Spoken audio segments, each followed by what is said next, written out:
Today I am going to teach you chapter 7 मेरी किताब, page number 40। माँ ने वीरू को एक संदेश देकर अपनी बहन के पास भेजा। ये वीरू है और उसकी माँ ने उसको कहाँ भेजा है? उसकी मौसी के पास। मौसी ने प्यार से वीरू को अंदर बुलाया और बैठक में ले गई। बैठक में कदम रखते ही वीरू अचरज से ठिठक गई। उसने सोचा, बाप रे, इतनी सारी किताब। देखो ये वीरू है। वीरू कहाँ गई? उसकी मौसी के पास। उसकी मौसी ने क्या किया? उसको प्यार से अंदर बुलाया और उसको बैठक में लेके गई। और उसने वहाँ क्या देखा? बहुत सारी किताबें। वो देख के वो आश्चर्य होने लगी, इतनी सारी किताबें। जैसे हम पुस्तकालय में जाते हैं तो बहुत सारी पुस्तकें होती, बहुत सारी किताबें होती है, ठीक है? वैसे ही यहाँ पे बहुत सारी किताबें थी। Now page number 41।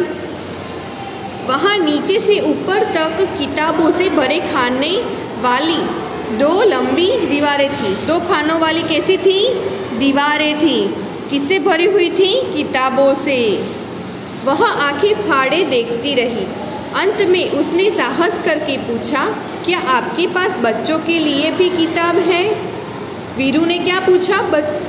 बच्चों के लिए किताब है?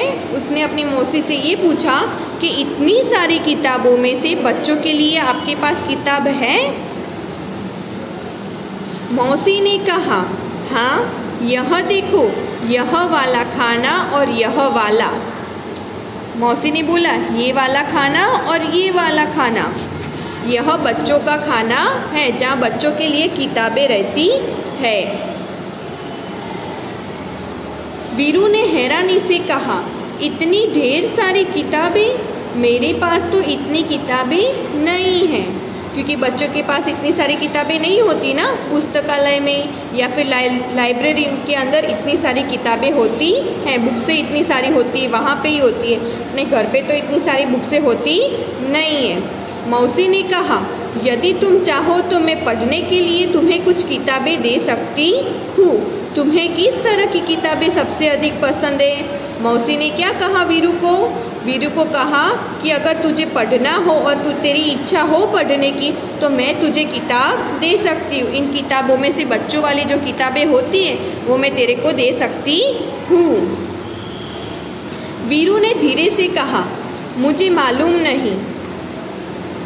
क्योंकि मौसी ने उसको पूछा कि तुझे कैसी किताबें पसंद है सबसे ज़्यादा, तो वीरू ने बोला कि मुझे पता नहीं कि मुझे कैसी किताबें पसंद है। मौसी ने एक किताब निकालकर वीरू को पकड़ाई और कहा, तुम यह किताब पढ़कर देखो। फिर मौसी ने क्या किया? उसमें से एक किताब निकाली और वीरू के हाथ में दे दी और उसको बोला कि यह पढ़ के देखो, तुझे कैसी लगती है। वीरू घबरा कर पीछे हटी और बोली, बाप रे, यह तो बहुत मोटी है। वीरू को मौसी ने जब इस किताबों में से ये वाली किताब उठा के उसको दी तो वीरू ने बोला, क्यों हो, ये कितनी बड़ी है, कितनी मोटी है। मौसी ने सुझाव दिया, अच्छा तो फिर शायद यह वाली ठीक रहेगी। फिर मौसी ने दूसरी किताब निकाली और उसको दी और बोला कि शायद यह तेरे लिए ठीक होगी। तो भी वीरू बोली, यह बहुत बड़ी है, मेरे बस्ते में नहीं आएगी। वीरू को क्या लगा? ये भी बहुत बड़ी किताब है। ये किताब पकड़ाई मौसी ने तो वीरू ने बोला कि ये भी बहुत बड़ी किताब है, मेरे दफ्तर के अंदर, यह बहुत बड़ी है, मेरे बस्ते में नहीं आएगी। तो जब ये किताब देखी तो वीरू ने बोला कि ये तो मेरे बैग के अंदर नहीं आएगी। नाउ स्टूडेंट, होमवर्क में आपको क्या करना है? Read page number 40 and 41।